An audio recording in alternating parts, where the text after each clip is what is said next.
ವಿರಾಜಪೇಟೆ ಸಮೀಪದ ಅಂಬಟ್ಟಿ ಗ್ರಾಮದ ಮನೆಯೊಂದರ ಹಿಂಭಾಗದಲ್ಲಿ ಕೋಳಿಮೊಟ್ಟೆ ತಿಂದು ಸೌದೆಯ ಅಟ್ಟಿಯಲ್ಲಿ ಅವಿತು ಮಲಗಿದ್ದ ಹೆಣ್ಣು ನಾಗರಹಾವು ಕಂಡುಬಂದಿದ್ದು ಗಾಬರಿಗೊಂಡ ಮನೆಯವರು ಆಟೋ ಸ್ನೇಕ್ ಸತೀಶ್ ಅವರಿಗೆ ಕರೆ ಮಾಡಿ ಮಾಹಿತಿಯನ್ನ ನೀಡಿದ್ದಾರೆ.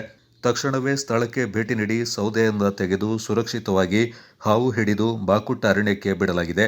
ಸತೀಶ್ ಅವರು ಇದುವರೆಗೆ ಸುಮಾರು 5,000ಕ್ಕೂ ಅಧಿಕ ಹಾವುಗಳನ್ನು ರಕ್ಷಣೆ ಮಾಡಿದ್ದಾರೆ ಮತ್ತು ಹಾವುಗಳ ಬಗ್ಗೆ ಜನಜಾಗೃತಿ ಕಾರ್ಯಕ್ರಮಗಳನ್ನು ಮಾಡಿದ್ದಾರೆ.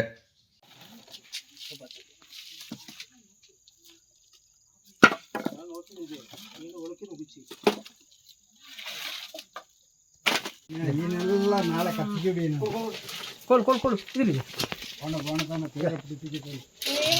ಟಾರ್ಚ್ ಕೊಡು ಹಿಂಗೆ பிடிச்சோப்ப நீ என்ன என்ன கழிச்சோ நான் நாளை போய் வீடியோ ಮಾಡಿ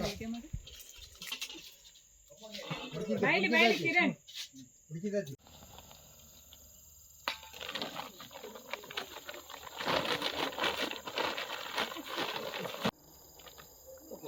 ಎಷ್ಟು ಕೆಜಿ ಇದೆ ನಾನು ಎಷ್ಟು ಇರ್ಬೋದು 4 ಅಡಿ 5 5 ವಯಸ್ಸು